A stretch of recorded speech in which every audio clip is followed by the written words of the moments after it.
네, 오래 기다려주셨죠. 고맙습니다. 네, 3월 20일 김은재 뉴스인 두 번째 코너 김은재 인터뷰입니다. 뜨거운 정치 현안 그 분야 최고 선수 모시고 이야기 나눠보는 시간인데요. 오늘 이렇게 모시기 위해서 저희가 오랜 시간 공을 들였고요. 그래서 급하고 또 열심히 와주셨습니다. 두 분 먼저 인사드리겠습니다. 반갑습니다. 네, 반갑습니다. 예, 본회의 끝나고 바로 와주시느라고 네. 추미애 의원님 너무너무 고생 많으셨고요. 또 감사드립니다. 예. 박은정 의원은 박은정 뭐 의원님께서 달려오고 원래 있어요. 예고를 저희가 네. 드렸었는데요. 본회의 일정이 좀 늦게 끝나다 보니까 본인은 다선 의원과 다르게 초선 의원이어가지고 이게 쉽게 빠져나오기가 좀 어렵다고 양해를 구해주셔가지고 오늘 저희가 본의 아니게 두 분만 좀 시작하게 되었다라는 네, 말씀을 네. 드리고요. 좀 너른 마음으로 다시 이 세 분의 조합을 저희가 만들어 볼 테니까 좀 양해해 주시면 감사드리겠습니다. 그리고 서지영 권사님도 너무너무 반갑습니다. 네, 반갑습니다. 예, 저희 시사인 유튜브에는 두 분 다 처음 출연이신데요. 한번 카메라 보시면서 추미애 의원님부터 저희 구독자분들한테 인사 한번 해주시겠어요? 네, 숨가쁘게 달려왔는데요. 다름 아니고 특검을 거부하기 때문에 거부권에 막혀 있잖아요. 네, 그래서 마지막으로 가결시킨 것이 김건희 수사를 위한 상설특검에 의한 이 특별검사 그 수사 요구안. 예. 네. 그다음에 또 최근 그 인천세관 마약 마약사범 수사 네. 안 했잖아요. 또 거기에 심우정 검사장 연루 의혹이 있잖아요. 네. 그래서 그것 때문에 발이 묶여서 옥문을 열어주지 않았나, 검사장 회의를 열고 법기술을 부리지 않았나 하는 의혹도 있죠. 자기가 살기 위해서 결국은 저런 행동을 했다. 네. 그래서 그에 대한 그 상설특검에 의한 그 특별검사 임명 수사 요구안 이거 두 개를 이제 마지막으로 통과시키고 달려왔습니다. 아유, 정말 고생 많으셨고 감사합니다. 또 박은정 의원님은 본의 아니게 못 오게 된 것에 대해서 양해와 사과 말씀을 드리니까 다음에 꼭 다시 모시도록 하고요. 사실 저희가 6시에 이렇게 시작할 줄 몰라서 또 서지영 검사님 너무 오래 기다리셨거든요. 네. 죄송하고 감사합니다. 네. 예, 서 검사님도 저 유튜브 시청자들한테 인사 한번 해주시겠어요? 안녕하세요. 서지원입니다. 저는 사실은 오늘 사기를 당해가지고 이 자리에 왔어요. 네, 제가 라이브라는 이야기를 전혀 알지 못하고 인터뷰를 하기로 했다가 이제 라이브라는 것을 알고 굉장히 놀랐지만 네. 장관님 계시니까 제가 장관님을 믿고 이 자리에 앉아있고 그 외 검사들이 평생 검사만 한 사람들이 사기를 좀 많이 당한대요. 이렇게 세상 물정을 몰라가지고 제가 당할지 몰랐다는 거. 네, 하여튼 뭐 그렇고요. 제가 사실은 뭐 얼마 전에 오보가 굉장히 났었는데 제가 무슨 특검에 마치 뭐 수락이라도 한 것처럼 이렇게 오보들이 좀 났었어요. 근데 그게 아니라 이제 특검이 내란 관련 특검이 더 잘 아시겠지만 이렇게 두 가지로 약간 진행이 된다고 들었거든요. 그러니까 내란 특검 자체로 하는 거하고 이미 통과되어 있는 상설 특검 해서 그래서 내란 특검은 법이 통과돼야 되는데 계속 거부권을 행사하고 있어서 늦어지니까 상설 특검을 먼저 좀 출발시키자. 그래서 상설 특검은 추천위원까지 전부 다 선정이 돼 있어요. 그래서 그 추천위원 중에 한 분이 저를 추천하시고 싶다 이렇게 이제 해서 뭐 알겠습니다 했던 건데 마치 제가 무슨 특검에 선정이 된 것처럼 이렇게 좀 오보들을 많이 쓰셨더라고요. 근데 하여튼 그래서 저는 또 이제 나름 뭐 편견을 갖거나 또 어떤 공정성 시비에 휘말리지 않기 위해서 SNS도 하지 않고 또 뉴스도 되도록이면 안 보고 그렇게 있었어요. 그래서 사실은 잘 많이 몰라요. 그래서 오늘은 좀 장관님께 설명을 듣는 자리로 생각하고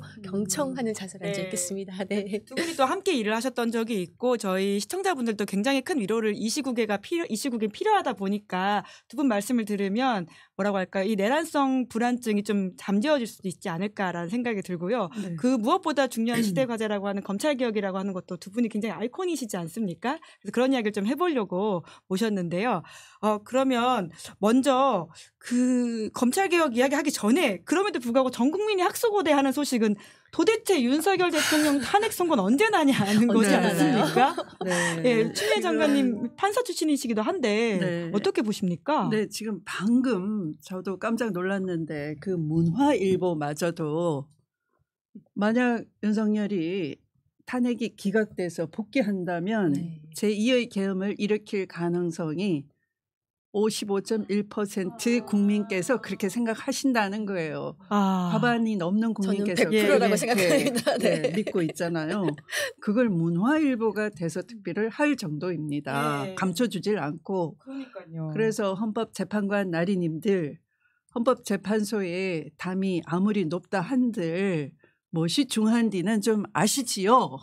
네, 이렇게 호소드리고 싶어요. 예. 그런데 보면 다른 어떤 재판도 다 물리치고 여기에 심리를 집중하겠다 하고 변론 종결한 지 한 달 지나가고 있죠.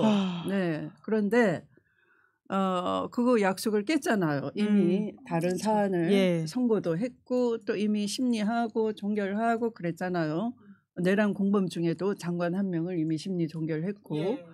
그리고 네네네. 거죠? 예. 그리고 갑자기 뚱딴지 같이 한덕수 국무총리에 맞아요. 대한 월요일 날 선고를 선고한다더라고요. 먼저 잡는다라고 하니까 예. 헌법재판소도 이렇게 자기 말을 안 지키고 약속을 깨버리고 하니 국민들께서는 누굴 믿냐 하는 거예요. 이제 현재는 재판의 신속성은 이 재판의 정확성 못지않게 중대한 양대 과제예요. 그중에 절반을 신뢰를 깨버린 겁니다. 자기 말을 안 지킨 거예요. 정말 이것은 이 국가가 헌정 질서를 빠르게 복구하기 위해서 국민들은 그럼요. 생업을 포기하고 광장에 나오신 건데 그런 원성을 못 들은 척하고 고고한 척하면서 오로지 그냥 귀 닫고 있는 것은 헌법의 주인공이 국민이라는 걸 무시한다. 정면으로 하는 것을 지적하지 않을 수 없어요. 근데 그러다 보니까 이제 국민의힘 일각을 중심으로 네. 각하다 계속 이런 이야기를 하잖아요. 뭐 오세훈 시장 같은 경우는 숫자까지 정확하게 말을 하던데요. 진짜 그 각하가 가능한 법조인의 상식으로서는 그렇습니까? 그 각하는 그냥 대통령 귀를 즐겁게 하기 위해서 각하 그러면 이제 손바닥 왕자께서 그래 나 각하지. 그러니까 네, 그거죠. 탄핵 각하하면 각하 탄핵이 되다 보니까 지금 말장 각하를 탄핵하라. 예. 이렇게 되더라고요. 네, 그래서 아마 그렇구나. 각하가 탄핵된다는 거 알고 그러는 게 아닌가. 그 각하가 알고 보니 윤석열 대통령이었다. 예, 뭐 이렇게 저희가 농담으로 이해할 수밖에 없는 이야기가 안 되는 사안이다라는 말씀이신 거죠. 각하라는 거는 어떤 실체적인 판단을 하지 않고 어떤 절차적인 하자가 있어서 각하하는 건데 이렇게 많이 심리를 진행하고 이렇게 증언을 다 듣고 나서 각하라는 거는 있을 수 없는 일이죠. 역시 또 법조인들께서 이렇게 말씀을 해주시니까 각하가 뻔한데 뭐하러 우리를 속였느냐, 왜 쇼를 했느냐. 뭐하러 그렇게 심리를 끌고 종결한 뒤에도 한참 끌었느냐 이렇게 되겠죠. 할 심리도 할 필요가 없는 거예요. 각하는 그냥 했어야 되는 거예요. 변론을 열 필요도 없이 처음에 정리하고 끝낼 일이었다. 하지만 충분히 다퉜기 때문에 그거는 가능한 일이 아니다. 그런데 윤석열 대통령이 석방되고 나서부터는 좀 이 기류가 바뀐 게 아니냐는 불안감들을 다들 가지고 계시거든요. 이제 그래서 그런 말씀처럼 말이 안 되는 이야기지만 또 혹여나 하는 불안감이 생길 수밖에 없는 것 같습니다. 석방되고 난 뒤에 국민 여론은 더 나빠졌어요. 오히려. 중도층이 깜짝 놀랐다고 하더라고요. 정말 불안감을 느끼고 식당에 발길이 뚝 끊어지고 제가 며칠 전에 엘리베이터 탔는데 오밤중에 퇴근길이었어요. 배달하시는 분을 만났어요. 걱정이 태산인 거죠. 배달을 하시려면 가게들이 문 닫으면 안 되는데 한 건 한 건 이렇게 끊기잖아요. 생업이 지장이 있는 거죠, 당장. 그런데 가게마다 자꾸 문 닫는 가게가 늘어나서 이거 빨리 수습돼야 됩니다. 언제 파면 선고되는 겁니까? 막 저를 향해서 막 절규하시는 거죠. 그런데도 승복 메시지는 대통령이 전혀 내고 있지 않고 심지어 오늘 석방 후 12일 만에 처음 메시지를 냈는데 본인을 위해 단식하는 사람들한테 좀 그만하라 이런 정도 말밖에 안 했더라고요.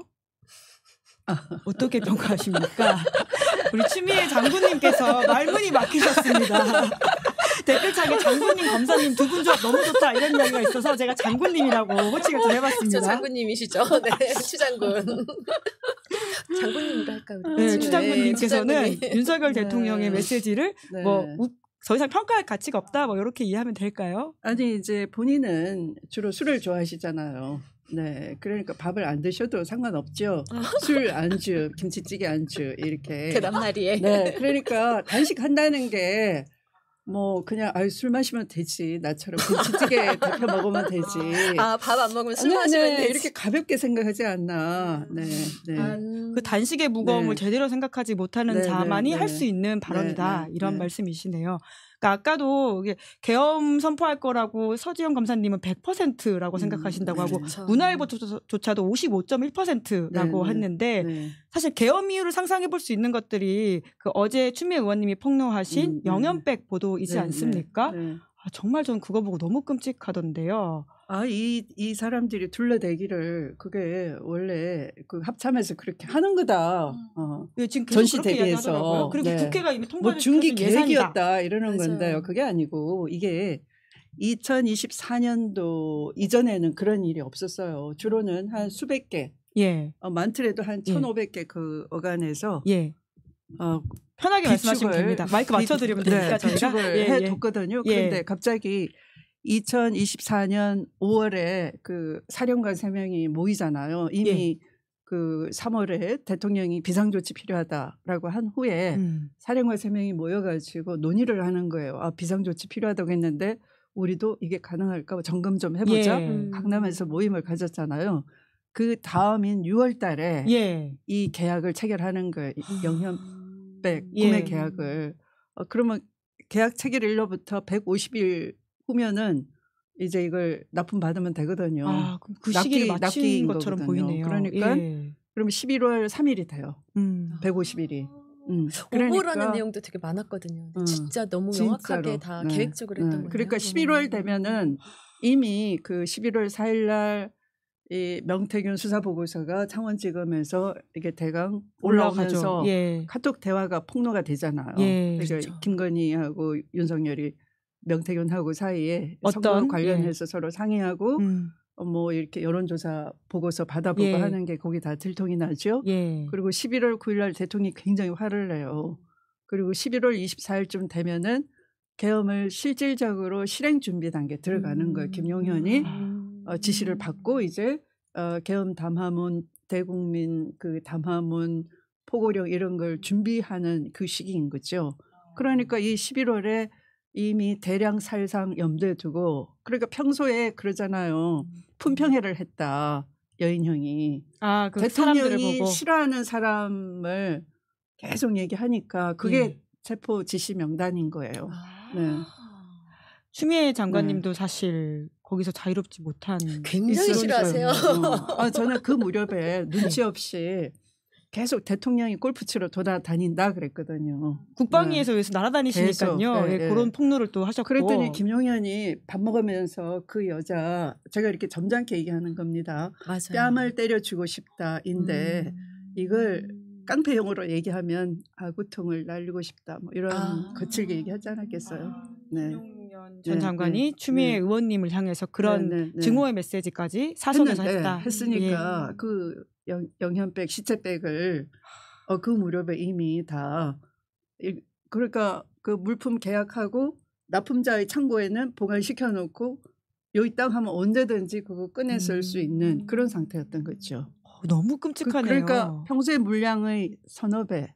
그러니까 3,000개를 더 추가 주문해가지고 한 4,600개. 그러니까 그게 노상원 수첩과 맞닿아서 보면 정말 좀 현실성이 있다라고 볼 수밖에 없는 부분이잖아요. 노상원 수첩은 단순히 노상원 개인의 그 망상이 아니고 노상원하고 김용현은 근무 인연이 30년씩이에요. 노상 맞나? 노상원을 만나요. 은근히 각하 타깃부터 시작해서 이게 라인이 주고받으시네요. 거의 뭐 윤석열과 그 실무정 같은 관계네요. 그렇죠. 그래서 그날 계엄도 이제 그 대통령한테 혼나고 난 뒤에 당황하니까 그 2시 좀 지나가지고 대통령한테 새벽 2시에 상원아 그 봐라.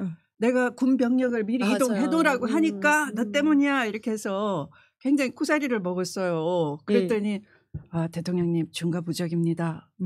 이렇게 더빙이 좀 되나요? 네. 연기 잘하시네요. 그래가지고 이제 나와가지고 이제 막 열이 올라가지고 상훈아 나 이제 어떡해 이렇게 한 거죠.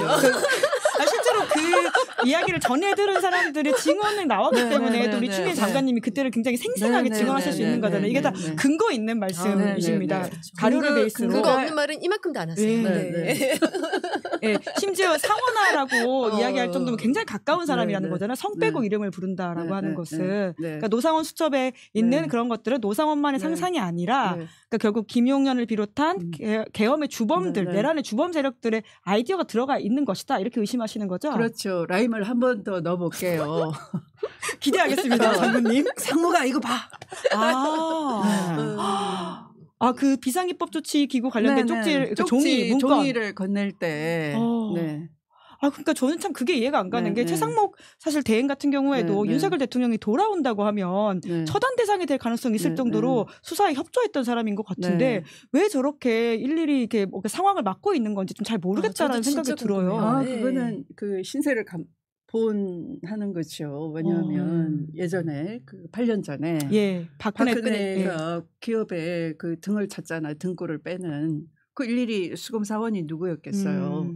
그런데 그 최상목을 너무 잘 아는 거예요. 윤석열이. 약점을 잡고 있기 때문에 협조하는 것이다. 네, 그리고 최상목이 공부를 잘했대요. 서울법대를 나왔다고 그래요. 그죠? 그런데 이 경제학을 또 열심히 강의를 듣고 법대 공부보다 경제학과 공부를 더 많이 했대요. 그래서 이제 이 행정고시 봐서 자격지익을 선택해서 그러나 이제 서울법대를 졸업해서 서로 이제 아는 사이니까 서로 친근했던 거예요. 원래 알던 사이. 아니, 그러면 왜 그 계엄 그러니까 윤석열의 수사 방식은 이거예요.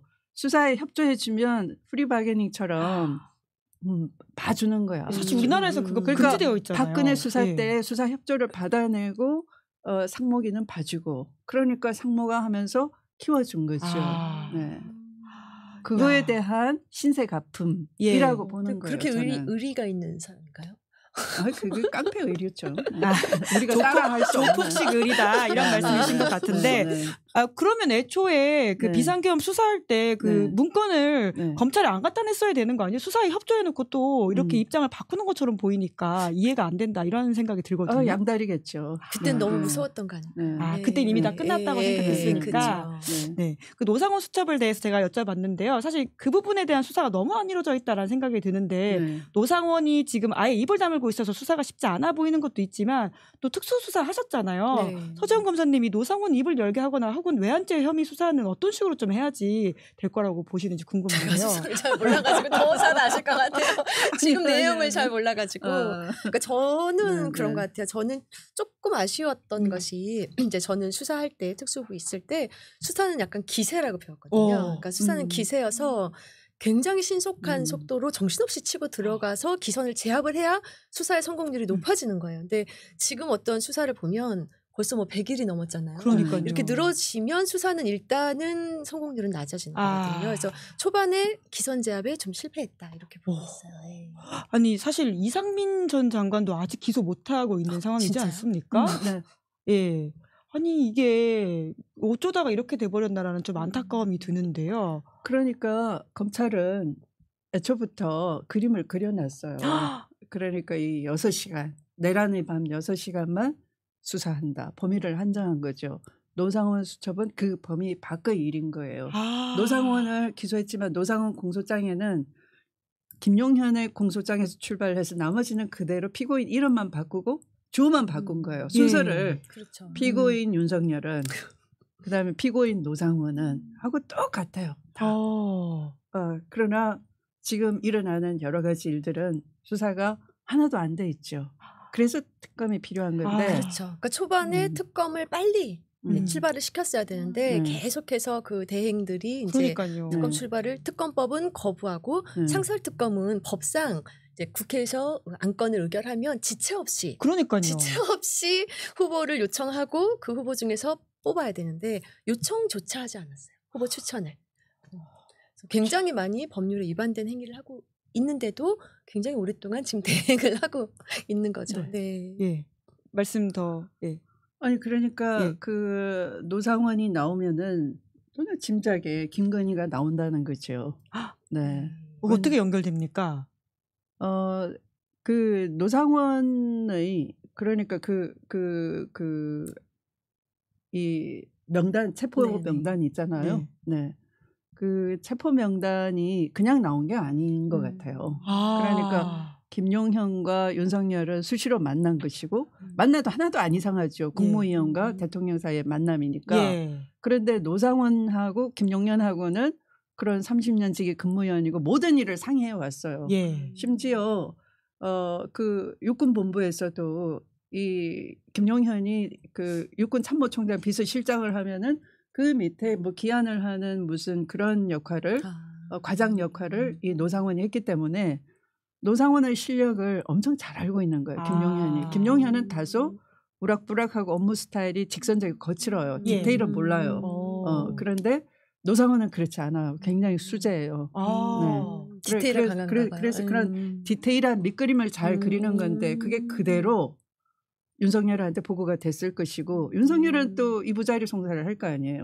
김건희하고도 연결돼 있을 것이고 그러면 그런 체포해서 그 수거하고 흔적도 없이 죽이고 하는 그런 것들은 다 그들 사이에 공감하고 공유됐을 가능성이 있는 것이고 아까 그 영현백이 수천 개다 그럼 뭐가 안 떠오르세요? 뭡니까? 저는 이게 그냥 나온 게 아니다. 지금 3,000개 추가 구매라고 하는 숫자가 이것도 주는 메시지가 있다. 이들은 약간 이게 죽음 사람의 시체를 이 제물로 삼는 경향이 좀 있는 것 같아요. 무속적인 의미에서. 네. 이태원 참사에서도 그런 경향이 좀 보였고 굉장히 우리가 합리적으로는 생각할 수 없는 추모 방식이잖아요. 영정 사진도 제거하고 희생자 이름도 부르지 못하게 하고 이름 패도 없이 그냥 시커멓게 해놓고 그냥 때우잖아요. 그때 정부가 그런 비판을 받았었죠. 그런 것처럼 이 영현백의 그 개수하며 그런 것들이 다 하나의 주술적 재물적인 의미까지도 있지 않나 의심이 들 수밖에 없고 여태 그렇게 했기 때문에 네, 그렇다면 그런 거의 배후에는 항상 그쪽에 영험하고 잘 안다고 하는 그 세계를 잘 안다고 하는 김 여사가 무관할 수가 없다. 더군다나 노상원 자체가 뭐예요? 점집을 운영했잖아요. 네. 안산에서 했다 이렇게 알려져 그래서 있죠. 당연히 서로 통한다라고 보는 거죠. 서로 실력을 알아보고. 그 계엄 전에 충분히 직간접적으로 소통했을 가능성이 있고 같은 그런 끔찍한 우리가 상상할 수 없는 그런 그 망상 같은 기획을 했을 가능성도 배제할 수가 없다. 저는 그 영현백 나오는 걸 보고 깜짝 놀랐어요. 이걸 저는 그 내란 직후에 제보를 받았어요. 1월 달에. 그러셨어요? 설마 한 거예요. 오래 알아보신 내용이군요. 네. 와. 그러니까 추 장군이 참지 않는 것처럼 보이지만 많이 참으신다. 그러니까 신중하게 확인하고 그래서 지금 내보내는 내용이다 이런 말씀이시네요. 저는 그것도 되게 제 질문 되게 놀라웠는데 그 왜 공군 비행기인가요? 일부러 높이 나르면서 그 이야기도 얼마 전에 폭로하셨는데 그 이야기도 좀 해주세요. 그러니까 노상원 수첩에 NLL 도발이 나오잖아요. 그러니까요. 그런데 그 휴전선 부근에서 이 원래 통합정보작전 같은 게 있긴 있어요. 근데 이 아파치 헬기 가지고 거기서 원래는 비행을 하려면 정해진 항로가 있어요. 얼마나 위험합니까? 한 점 하나만 넘어가도 이게 도발이 될 수 있죠. 그래서 이른바 회랑이라고 표현을 하는데 항로를 지그재그식으로 이렇게 회랑을 정해놨어요. 다닐 수 있는. 이건 미리 승인이 된 거예요. 근데 그 항로를 일탈할 수 없게끔 일탈하면 바로 경보가 울려요. 넌 금발봤어. 위험해. 돌아와. 회귀해. 이렇게 지시가 내려가죠.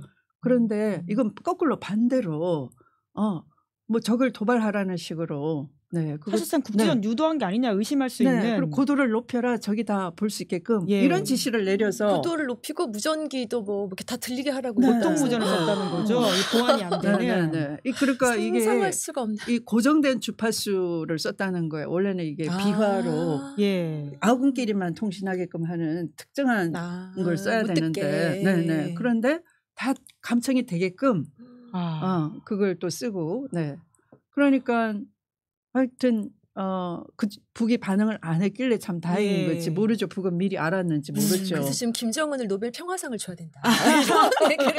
우리나라에 지금 아니 노벨 평화상 말고 평화를 김정은이 지켰다. 평화는 그건 말할 수가 없고 조금 위험하고 노벨 인내상. 인내상은 진짜 새로 줘야 될 것 신설해가지고 같습니다. 찔러도 안 넘어가는. 네. 그래서 요새 저희 김종대 전 의원님이 그 전략적 인내, 북한판 전략적 인내다 이런 식의 표현을 하실 정도로 그 당시에 굉장히 우리가 국지전 이럴 수 있었던 상황이었는데 북한이 반응하지 않음으로써 이렇게 지나갔다 이런 이야기들을 많이 해주고 계시긴 합니다. 그래서 많은 게 지금 우리가 의혹 제기한 것들이 이게 증명이 되고 있어요. 그러니까 평양에 무인기 드론 띄웠다라는 것도 북한은 우리 한국군이 띄웠다라고 의심하고 국제사회에 이제 제보를 했거든요. 그런데 부성찬 의원이 그 실패한 드론 가지고 항적을 캐니까 똑같은 거예요. 그 평양 드론 항적이랑 북한이 주장하는 항적이랑 부성찬 의원이 제보받아서 캐낸 항적이랑 같은 거예요. 그러니까 갔다가 돌아오는 걸 실패한 그 드론에서 나타난 항적하고 가버린 그 드론 평양에 침투한 드론. 그래서 그 평양에서 평양 당국이 보고서 다 확인했잖아요. 네. 그랬더니 거기서 나온 것이 항적이 일치하는 거예요. 그러니까 우리 군이 보낸 게 나타나 버린 거죠. 외환 혐의는 좀 수사가 어렵나요? 아무래도 이게 상대 국가의 내통이라고 하는 것 때문에 이게 왜 이렇게 수사가 안 되는지도 좀 궁금하긴 한데 외환죄 관련해서는. 수사를 그 부분을 안 하는 거죠. 안 하는 거다. 못 하는 게 아니라 결국은 안 하는 게 이제 명분은 이거예요. 해봐야 이게 우리 눈을 우리가 찌르는 거니 국익상, 안보상. 국익을 지금 누가 내놓고 안보에 위해된다. 이런 논리에 갇혀 있고 그게 합참의 자세인 것 같고 실제로는 이건 수사가 돼야지만 다시는 군을 그렇게 이용을 하지 않는다라는 거예요. 왜냐하면 이런 아까 그런 아파치 헬기로 그 북한을 도발하라 하는 것들도 우리 군에서 아주 건강한 분들이 이렇게 해서는 우리가 적으로부터 우리 국민을 지키기 위해서 하는 건데 일부러 적 도발을 유도해가지고 우리 국민을 다치게 하는 일을 우리가 해서는 안 된다라는 판단 때문에 내부 제보를 해준 거거든요. 저 그 말씀 드리고 싶었어요. 군인은 보니까 내부 제보가 되게 많더라고요. 검찰은 그 누구도 내부 제보하지 않거든요. 그래서 군대는 정말 군인은 훌륭하다. 와, 그나마 자정작용을 할 수 있는 내부 목소리가 나오는 거죠. 아니요. 그런데 우리 서지현 검사님은 그렇지 않은 검사님이셨어요. 아닌 또 아닌 분은 빨리 나오게 돼 있어. 못 쫓겨날 수밖에 없는. 저희가 그 이야기도 해야 되는데. 막 못 살게 굴어요. 그렇죠. 죽도록 만들죠. 이래도 안 죽어 약간 이런 느낌? 서지현 검사님이 그래서 사실 최근에 검찰을 대신해서 사과 기자회견까지 하셨잖아요. 아니 왜 서 검사님이 사과해야 될까? 이게 참 서글프다 생각을 했어요. 서 검사님 실력을 제가 알아요. 제가 서 검사님이 굉장히 힘든 시기를 보냈어요. 그런데 이 법무부에서도 약간 서오남 비슷한 게 있어요. 서울대 50대 남성 위주로 무슨 대법관이 된다는 것처럼 법무부에 들어오는 검사들도 서울법대 남성 엘리트 그건 뭐라고 해야 되나 서애남이라고 해야 되나 조에 능하신 수장관님 그게 서애남이겠네. 엘람. 그래서 여성이 들어온다 그러면 쟤 뭐야? 이렇게 일단 한 자락 딱 깔고 보고 서울대가 아니다 그러면 좀 튀나 보네. 또 그렇게 또 탁 무시하고 그런 게 있었어요. 그런데 제가 좀 고집을 좀 부렸어요. 그래서 제가 발탁을 한 거거든. 사실은 같이 근무하셨던 거죠. 장관이실 때. 네네. 그래서 기획하는 일을 제가 시켜봤어요. 그 당시 N번방 사건이 있었고 해서 이런 일이 다시금 일어나지 않게끔 좀 해보자 했는데 너무 잘하시는 거예요. 기획력도 뛰어나시고 사실은 특수통이거든. 그러니까요. 수사도 잘하시지만 일머리가 있어서 기획력을 딱 발휘하고 그 다음에 대안을 딱 내놔요. 이거 어떻게 우리 법을 고치면 되겠다. 그래서 제가 그거 받아가지고 사실은 제가 다 과실을 땄거든. 잠깐 왜냐면 또 이 대표의 역할이시니까요. 아니 근데 저는 진짜 감사했던 게 그때 이제 어쨌든 몇 가지 N번방이 터졌는데 그때 사실은 N번방이라는 것이 디지털 성범죄인데 우리 사회가 또 어떤 법조계나 시민사회도 디지털 성범죄에 대한 연구가 거의 없었어요. 그래서 사실은 N번방 때 할 수 있는 일이 한계가 있었는데 그나마 이제 그래도 그 이 사건을 계기로 우리가 좀 해보자라고 했던 어떤 이제 법안이 몇 가지 있었어요. 근데 네. 장관님이 법무부에서는 그냥 수십 년 동안 기계적으로 반대해왔던 법안들이에요. 근데 이제 장관님이 그거를 위해서 회의를 개최를 하셨거든요. 근데 딱 앉으시자마자 제가 회의 전에 제 의견부터 말씀드리면 저는 이 법안에 찬성합니다. 이러신 거예요. 딱 가르마로 타고 시작하셨네요. 반대는 하지 마라. 검찰국에서 반대 의견을 다 그러니까 반대라고 하진 않아요. 그들은 신중 검토라고 하죠. 이제 그게 반대에 돌려하는 말. 국민 여론을 뭐 확인하고 그다음에 각 국의 법안을 검토하여 그걸 수십 년간 하고 있는 아까 거예요. 외환현미 수사 안 하는 거랑 똑같네요. 그렇죠. 수십 년간 신중 검토를 하고 있어서 이제 신중 검토를 써서 다 이렇게 앞에 놔드린 거야. 근데 앉으시자마자 저는 찬성합니다. 이러신 거예요. 그래가지고 추장군님 모먼트가 나왔습니다. 네. 장군님이 다 하셔가지고 이제 삭토가 됐어요. 제가 너무 기쁘더라고요, 진짜. 그리고 그 당시에 그 같이 회의에 참석했던 여성 단체들이 추장군님 저런 분인지 몰랐다. 그래가지고 제가 페북에 썼어요. 그래도 이런 분이 지금 이 시기에 법무부 장관이 참 다행이다. 그때 제가 바로 논설이 하나 올라왔어요. 추비 어천가. 서지현 추비 어천가. 그걸 그렇게 써요? 추비 어천가를 제가 추비 어천가라고 욕을 먹었지만 그 당시 정말 감사했고 그때 아마 여성 그 단체에서 만든 책에도 나왔어요. 그 당시 굉장히 난관에 부딪히던 수십 년 동안 하지 못하던 법을 추미애 장관이 취임하면서 통과시켜줬다. 정말 고맙다라고 여성단체에서 책을 쓸 정도였거든요. 일 잘하는 실무자와 또 믿고 맡겨주는 어떤 상사의 정말 아름다운 이야기네요. 그러니까 그 여성단체들이 딱 앉자마자 이러더라고요. 우리 다 안다고. 이게 법무부는 절대로 안 된다 소리를 안 하고 그리고 되는 일도 없더라. 그렇죠. 안 되는 것도 없고 되는 것도 없고. 그래서 기대를 안 한다. 그리고 털퍼덕 앉았어요. 네, 맞아요. 네, 그런데 꼬박꼬박 추궁할 때마다 그거 됩니다 이랬거든. 다 찬성하시더라고요. 야, 지금 추장군님과 서지영 검사님 보기 너무 좋다. 독일 이모님이 댓글 달아주시고 머리끄댕이님이 두 분 너무 보기 좋고 위안이 돼서 감사하다고 요즘 무섭고 힘든데 고맙다라는 말씀도 하고 계시네요. 그러니까 이렇게 일 잘하시고 어떤 연대를 보여주시는 두 분의 어떤 케미라고 하는 게 더욱더 좀 빛을 발했으면 좋겠다라는 생각이 드는데요. 아까 잠깐 제가 이제 검찰을 대신해서 사과했던 서지영 검사님 이야기를 꺼냈는데 그러니까 왜 그런 일을 하셨는지가 궁금한데. 뭐 별것도 아닌데 자꾸 물어보셔가지고 민망한데요. 사실은 장군님도 같은 생각이실 거예요. 왜냐하면 저는 이제 그 당시에 이제 감찰 얘기를 한번 해볼까요? 이제 윤석열 감찰을 하게 검찰총장 시절 말씀하시는 거죠? 그렇죠. 이제 장군님이 감찰을 시작하셨고 이제 그때 오늘 오기로 했지만 모든 박은정 의원이 감찰 담당관으로서 그러셨죠. 실무를 담당을 하고 있었어요. 근데 저는 이제 박은정 의원하고 사실은 아주 오래전부터 여검사로서의 어떤 존재 정도를 알고 있었지만 같이 근무해본 건 처음이었거든요. 그래서 이제 법무부에 같이 근무를 하게 됐는데 저는 실무가 이제 그 성폭력이나 양성평등 관련된 실무를 하고 있었기 때문에 업무 라인이 완전히 달라서 감찰 쪽을 도와드리긴 좀 힘들었어요. 근데 문제는 이제 막 언론 플레이를 막 저쪽에서 하고 이 감찰이 뭐 어려워지는 느낌을 주자 더 잘하시겠지만 실무자들이 다 한 발을 뺐어요. 다 한 발을 빼고 제대로 감찰 그 업무를 하질 않았어요. 근데 박은정은 혼자 그 업무를 하게 된 거죠. 혼자 그 언론의 모든 언론파를 맡고 혼자 그 모든 업무를 담당하고 그래서 뭐 하물며 되게 간단한 법률 검토조차 내부에서 좀 안 해줬어요. 그래서 이제 그런 간단한 법률 검토는 제가 좀 해서 보내드리기도 하고 뭐 그런 일이 있었는데 하여튼 그러다가 이제 뭐 결국은 윤석열 총장을 징계를 어떻게 표현해야 돼? 실패했다고 해도 될까요? 하여튼 했지만 제대로 그렇죠. 법원에서 또 직무정지를 못 시키게 하고 하는 바람에 괜히 장군님만 이제 나가시고 계속 총장을 하고 있는 이런 상황이 된 거예요.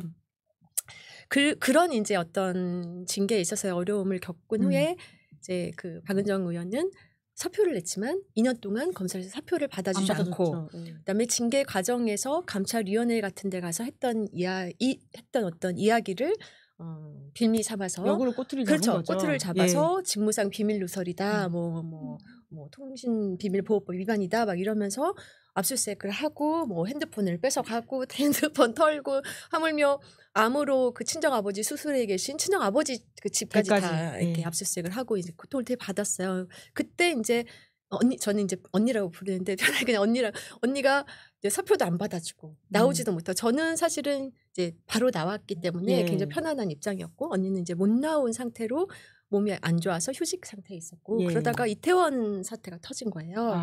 근데 이제 저랑 이제 주기적으로 좀 만나고 있었는데 오늘 이태원을 좀 가고 싶다 이런 얘기를 서로 하다가 갔어요. 이제 이태원 그 앞에 가서 도로 건너편에 서서 근데 현장을 바라보는데 너무 죄송한 거예요. 우리가 뭔가 조금만 더 잘했으면 그래서 그때 어쨌든 그 윤석열 총장을 막았으면 검찰 정권이 들어서는 거를 막았으면 이 사태가 안 날 수 있지 않았을까? 이 아까운 생명들이 죽지 않아도 되지 않았을까 하는 자책감이 너무 드는 거예요. 그래서 언니랑 이제 거기 바닥에 주저앉아서 이제 한참을 울고 돌아왔는데 또 계엄을 봤잖아요. 또 같은 마음이 드는 거예요.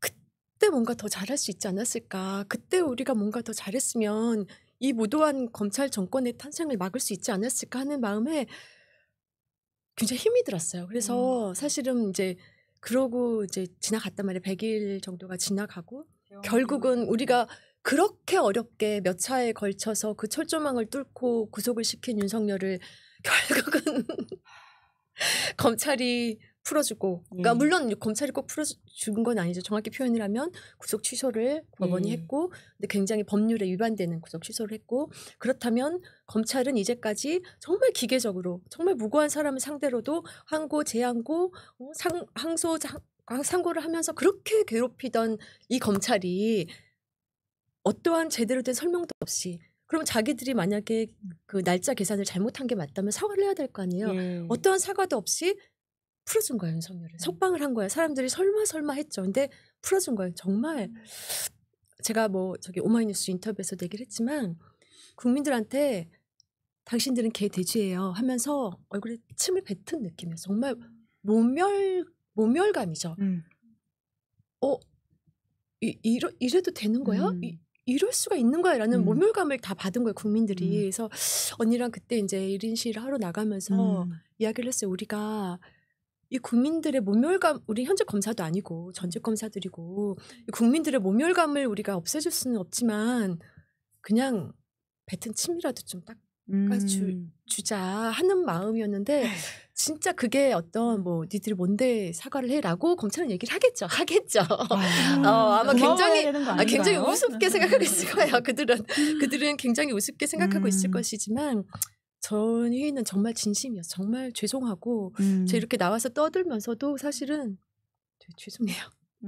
너무 진심인 게 옆에서 제가 많이 느껴지는데 저스트 윈스님이 진짜 반성해야 될 사람은 안 하고 왜 죄책감은 양심 있는 사람만 느낄 수 있다. 뭐 이렇게 그랜트푸스님이 달아주시기도 하셨는데 추미애 의원님도 심우정 검찰총장과는 같이 예전에 일을 하신 적도 있는데 이렇게 행동하는 거에 대해서는 왜 저런다고 장관이실 때 기조실장으로 1년간 왜 저런다고 보십니까? 아까 잠깐 마약 수사 사건 이야기 하시긴 하셨는데요. 네, 변했어요. 그러니까 원래 그랬어요.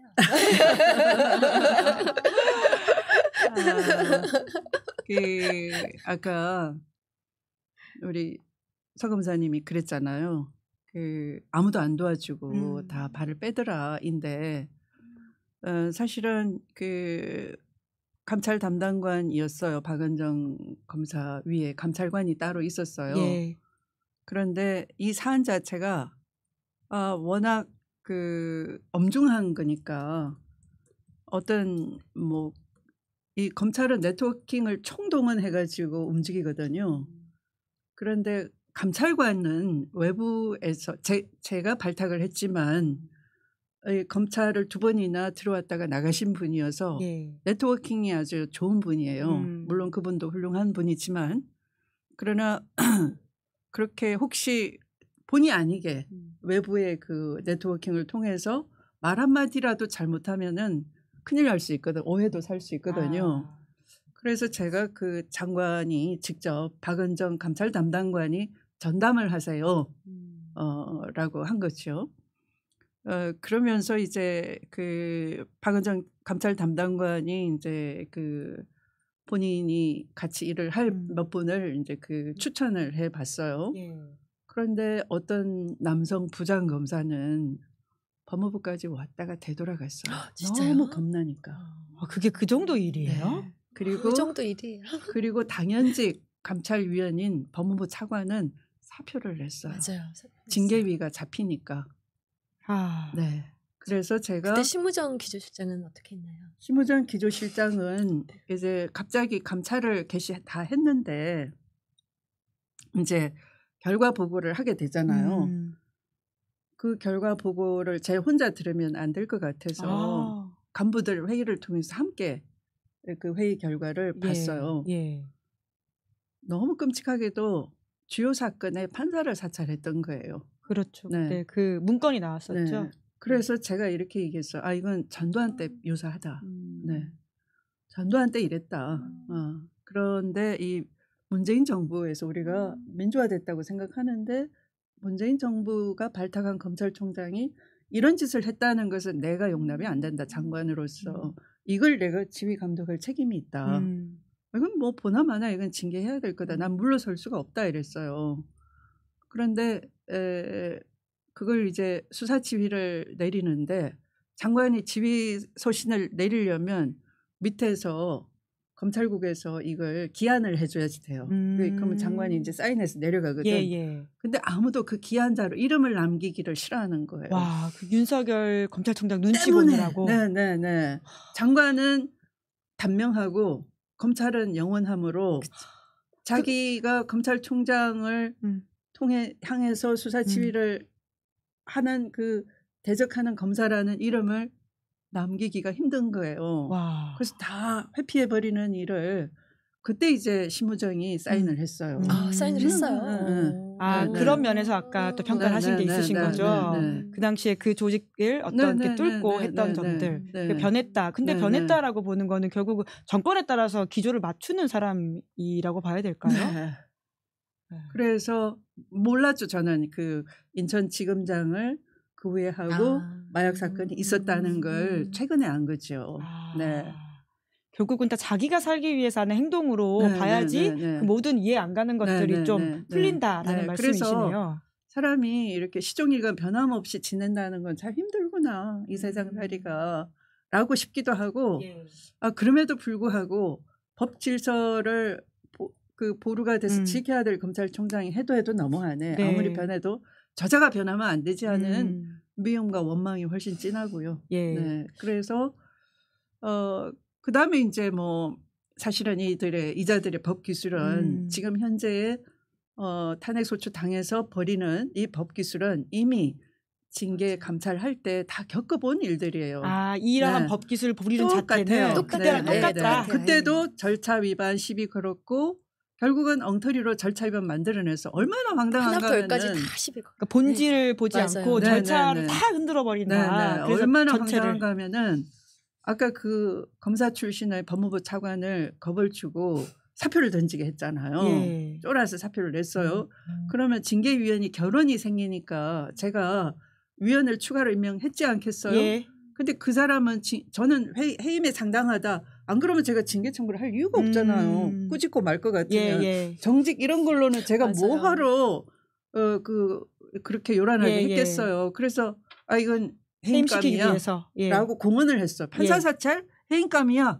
한동훈 지키기 위해서 감찰을 방해하고 그 감찰하라고 내려보낸 게 전데 장관한테 이렇게 감찰을 방해하고 감찰 못하게 하고 실제 한동훈 감찰도 못했어요. 그리고 근데 그렇게 지켜줬는데 한동훈은 좀 심하네요. 수사를 방해하고 그 이야기 이따 해야 됩니다. 수사를 방해하고 이건 당연히 징계감이지. 이제 해임해야 되지. 이런 범죄가 뚜렷하면 당연히 해임할 수 있는 거지 대통령이. 그리고 그걸 그러니까 징계해야 된다라고 제가 청구서를 넣었잖아요. 그런데 거기에 가장 맞선 사람이 바로 제가 추가로 임명했던 그 징계위원이거든. 그 사람이 징계위원장이 됐는데 차관이 이제 물러나 버리니까. 그런데 항소심 그러니까 윤석열이 징계가 부당하다 소송을 걸었어요. 원고가 돼가지고. 행정소송했죠. 네. 그런데 피고가 한동훈이에요. 그러면 한동훈 지키기 위해서 윤석열이 범죄를 저질렀으니까 한통속이잖아 그들이. 근데 그들이 원고와 피고가 돼가지고 소송을 하는 거죠. 원피고가 이해관계가 똑같은 그런 소송이 어디 있겠어요. 패소할 결심을 하고.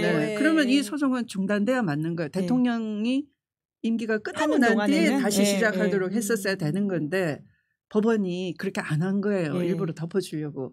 1심에서는 대통령 되기 전이었는데 윤석열이 패소했어요. 그랬죠. 징계 정당하다. 면직 이상입니다. 비중대합니다. 저의 의견하고 똑같았어요. 그런데 2심에서 그 사이에 뒤집어지고. 대통령이 돼가지고 피고를 한동훈으로 법무부 장관 임명하고 그리고 2심에서는 바로 그 절차로 장관이 자기 사람을 징계위원으로 임명했다. 이런 논리. 그럼 저한테 물어봐야 되잖아요. 그 사람이 내 사람인지. 안 물어봤어요? 아닌데 안 물어봤죠. 나를 대한민국에 없는 있지 않은 사람. 죽은 사람 취급했다니까요. 그리고 나서는 제가 계속 떠들었는데도 너 파면감이야. 너 잘못했어. 넌 범죄자야. 계속 떠들었는데도 저를 부르지도 않아. 범죄자 윤석열이라고 그때부터 법원이 했는데. 문제가 심했네요. 그리고는 2심에서는 윤석열 손을 들어줘 버리고 그런데 법무부가 상고를 하지 않았다. 상고를 하지 않았다. 지금 그러면서 끝나버렸다. 그리고 그때도 징계위원 한 명 한 명을 막 굉장히 공격을 하면서 지금 똑같잖아요. 헌법재판관 한 명 한 명을 공격하고 헌법재판관의 집 주소까지 막 공개하면서 협박하고 이러잖아요. 위협하고 협박하고 공포심 갖게 하고 똑같아요. 그때. 아까 그 박은정 우리 의원님 그 친정아버지 암 걸려 계시는데 친정집 압수수색하고 핸드폰 뺏어가고 했다는 게 저를 표적 삼은 거예요. 그렇죠. 왜냐하면 제가 시켰다는 말을 받아내려고. 근데 감찰 개시도 독자적으로 하는 것이고 그리고 감찰 간섭을 받지 않아요. 독립성을 보장해 줘야 돼요. 근데 제가 간섭하고 시켜서 그리는 시나리오대로 했지 않았냐라고 만들어 보려고 압수수색하고 했던 거죠. 핸드폰 털고. 그러니까 이런 그때 이제 핸드폰을 아무래도 이제 언니 핸드폰이 털릴 것 같은 거예요. 그래가지고 제가 언니한테 언니 핸드폰을 좀 바꿔라. 쟤들도 다 바꾸지 않느냐. 언니도 핸드폰을 바꿔라 했더니 나 털릴 게 없어. 난 당당해. 나 털릴 게 없어. 털어봤자 나올 게 없어. 뭐 이러시는 거죠. 아니 그래도 언니 그래도 찝찝하니까 바꾸라는데 끝까지 안 바꾸고 털린 거예요. 이제 그래서 최대 피해자 저예요. 저랑 카톡하고 전화한 거를 이만큼 뽑아놨더니 수사받으러 가봤더니 핸드폰 바꾸고 가지는 정말 최대 피해자다. 제가. 근데 이거 별건이어가지고 가져가면 안 되는 내용들이잖아요. 아니 그래서 뭐라 했대요. 왜 서지현하고 한 거를 그렇게 뽑아놨냐. 그거 다 없애라라고 했대는데 모르죠. 없앴는지. 거기 이제 뭐 윤석열 욕하고 아니 뭐 사적 대한대요. 그렇죠. 맨날 그런 것만 있는데 하여튼 저는 이래저래 피해를 많이. 오늘 여러 가지 피해성을 제가 그러고 듣고 보니까 제가 허랑한 게 문제네요. 아유, 전혀 그렇지 않으십니다. 오늘 너무 조곤조곤 말씀을 잘해주셔가지고 듣다 보니까 시간 이렇게 갔는지 모르겠다라는 생각이 드는데 결국은 2020년에 윤석열 검찰총장으로서 충분히 2024년에 계엄을 선포하는 윤석열을 우리가 좀 예상할 수 있었는데 결국 막지 못했다는 것에 대한 좀 안타까움과 그리고 어떤 죄송한 마음까지도 서지현 검사님이 아까 표현해주셨던 그 요즘 그 폭삭 속았수다 뜨잖아요. 넷플릭스 드라마. 그런데 그게 속았다가 아니고 수고하셨다라면서요. 제주 방언이라고 굉장히 수고했어요. 폭삭 속았수다. 감사합니다. 그럼요. 다들 죄책감 가지면 안 되고. 왜냐하면 그때는 우리말을 안 들어줬잖아요. 맞아요. 그러니까 안 들어줬어요. 우리끼리는 계속 윤석열은 영모꾼이야, 영모할 거야 그랬거든요. 왜 그렇게 우리말을 안 들어줬을까요? 그러니까 섭섭하다니까요. 저는 그게 아직도 믿기지가 않아요. 왜냐면 왜 울고 죄책감 느끼는 그렇지만 아니 그 안에서 그냥 제대로 100% 경험한 사람이 얘기를 하는데 윤석열은 문제가 있다. 그렇죠. 정보를 계속했다. 그런데 그래서 그렇죠. 증거 자료까지 하는데 찾아가지고 그들은 서지현은 미친냐, 추미애는 자기 정치에 하면서 쉬운 갈등이야, 자기 정치에 쉬운 갈등이야 그러니까 쟤 미친년이야. 지 뜰려고 하니까 제 말 듣지. 이러면 그 말을 믿는 거예요. 그러니까 저는 그게 아직까지도 이해가 안 되고 믿기지가 않아요. 왜 그랬을까 도대체. 그런 차원에서 최근에 문재인 전 대통령이 이제 윤석열 대통령을 검찰총장 임명한 걸 후회한다 이렇게 인터뷰를 했는데 혹시 그건 어떻게 보셨습니까? 어떠셨어요? 후회한다는 지금 새삼스러운 말씀은 아니었고요. 이제 그때 제가 장관 되고 할 무렵은 이미 조국 사태가 일어나서 굉장히 대통령이 그 어려워하시는 곤혹스러운 그런 지경이었고 그때 광화문 광장에 태극기 부대들이 나타나서 연일 그 문재인 탄핵 구호도 외치고 굉장히 힘든 시기에 제가 장관으로 투입돼서 들어갔죠. 그리고 채널A 사건 등등 아주 정말 뭐 그 내용을 들여다보면 검찰총장이 해도 너무하네. 이 검찰권을 가지고 온통 헤집어 놓는구나. 그냥 법질서를 그냥 갖고 노는구나. 이렇게 위기감을 느끼고 그걸 수사 지휘도 해보고 했는데 사실은 그때 검사장 회의 소집하고 항명하고 할 때 해임해버렸어야 되는 거예요. 추미애를 해임 저기 나가라고 할 게 아니라 그거는 여름이었거든. 20년 맞아요, 여름. 맞아요. 근데 그때도 봐준 거예요. 그냥 너무 점잖으시니까 그때도 후회된다라고 아마 하셨을 거예요. 사표 가져오면 받으라. 근데 사표 낼 사람 아니거든. 네네. 그렇게 미온적인 대응을 하셨기 때문에 사태를 키운 거예요. 그러고 난 뒤에 이제 감찰하고 이제 증거를 다 찾아가지고 징계 청구했는데 그때 채널A 사건뿐만 아니라 여타의 사건들도 다 감찰에서 나온 것들이 많이 있어요. 도이치모터스 사건 이런 것들은 직접 수사 지휘를 해버린 거죠. 그 도이치모터스 사건은 그때도 제가 수사 지휘를 했지만 검찰총장 후보 시절에도 나왔던 거예요. 그것뿐만 아니라 또 코바나 콘텐츠 협찬 사건 이미 그 도이치모터스 주가 조작 사건에서도 나오잖아요. 그 그 김건희 무혐의 검사들에 대한 그 탄핵 소추 그 심판문 결정문에도 나오잖아요. 그때 그 판결문에 의하면은 결정문에 의하면은 이게 약간 그 후에 협찬금으로 뇌물성 의혹이 있고 그걸로 이걸 덮은 것 같다. 뭐 이런 것도 있는 거잖아요. 네네. 그러면 이것들은 이미 그 당시에 후보 시절에 뭐 그 김진태 의원 같으면 그걸 따져먹고 했거든. 검찰총장 후보자 말씀하시는 거죠? 그러니까 이미 다 나왔고 네, 예상됐던 바다. 그러면 그것에 대해서 장관이 수사 지휘를 내릴 정도면 근거를 갖고 했겠거니 하면은 감찰방해 수사방해 판사 사찰 그거 아니고도 이미 수사대장인 검찰총장이니까 대통령으로서는 인사권자이시고 징계권자예요. 징계위는 절차에 불과해요. 장관의 징계 청구도 절차의 시작이고 징계위원회의 결정도 절차이고 그걸 최종 제가 하는 분은 대통령이시라고요. 제가 하셔도 되고 바로 해임하셔도 되는 거예요. 그런데 그걸 유보를 하신 거죠. 내가 임명한 검찰총장이다라고 오히려 응석을 받아주시고 감사주니까 그때 커버린 거죠 사실. 네.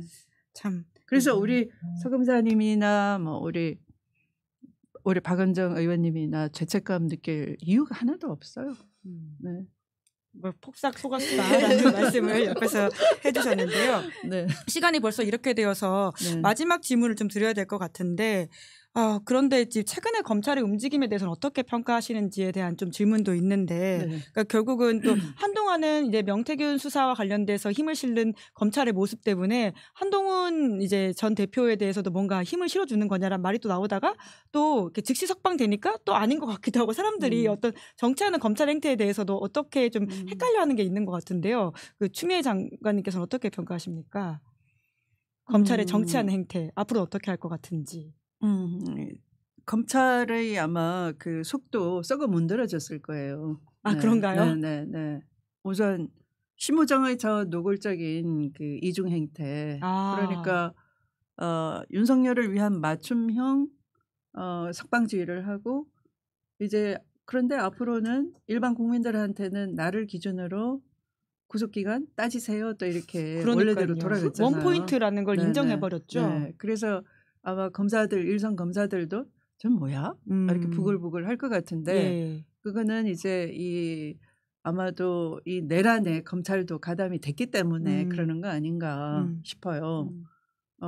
제가 그 여러 가지 추정할 수 있는 검찰이 내란에 깊숙이 가담이 됐을 수밖에 없다 하는 걸 이제 다른 기회에 많이 말씀을 드렸는데 이제 오늘은 생략하고 또 모셔야 되겠습니다. 네, 그런 만큼 그 이야기 한참인데요. 그런 만큼 이제 그 심우정은 내란 국면에서 검찰 조직을 보호해야 되겠다 싶어서 이제 그렇게 하는 것 갖고 마지 못해서 그러나 이제 그 밑에 있는 검사들은 부글부글 끓고 있는데 이게 언제 솟아서 끌어올지 알 수가 없어요. 한동훈과 주로 섰다 안 섰다 이런 거랑 상관이 없이 네, 그러니까 검찰이 지금 국민 신뢰를 잃어서 지금 이 공공기관 중에는 꼴찌잖아요. 국민 신뢰도가 그거 보면 이제 검찰은 더 이상 조직으로서 건재하기가 어렵겠구나. 이렇게 이제 공감대가 형성이 돼버린 상태에서 이 상태로 저 거대한 검찰 조직이 그냥 갈 수 있을까? 뭐 저게 뭐 친윤계니 뭐 친한계니를 떠나서 위기라고 할 수 있는 거죠. 그러면 이 속에서 저는 아까 그 군인들 중에 양심 바르게 제보해 주는 분들이 있다. 우리는 국민을 지키는 것이지 정치 도구가 돼서는 안 된다 이런 멀쩡한 군을 얘기하셨잖아요. 그 중간 부장 검사급에서는 저는 그런 멀쩡한 검사들도 꽤 있다라고 생각합니다. 네. 저는 좀 다른 의견이고요.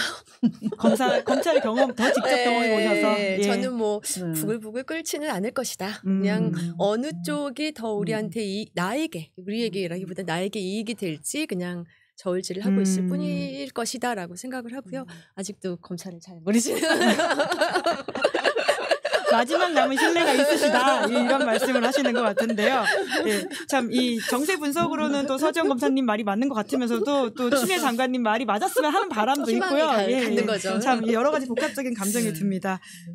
이제 끝내야 될 것 같은데 이 방송을 봐주시는 분들이 언제쯤 이 윤석열 대통령 파면 결정이 날까를 기다리시면서 잠 못 주무시거나 혹은 자닫겠다면서 뉴스를 보신다고 하는 분들이 참 많으세요. 그런 분들을 위해서 한 말씀씩 두 분이 해주시면 어떨까 싶습니다.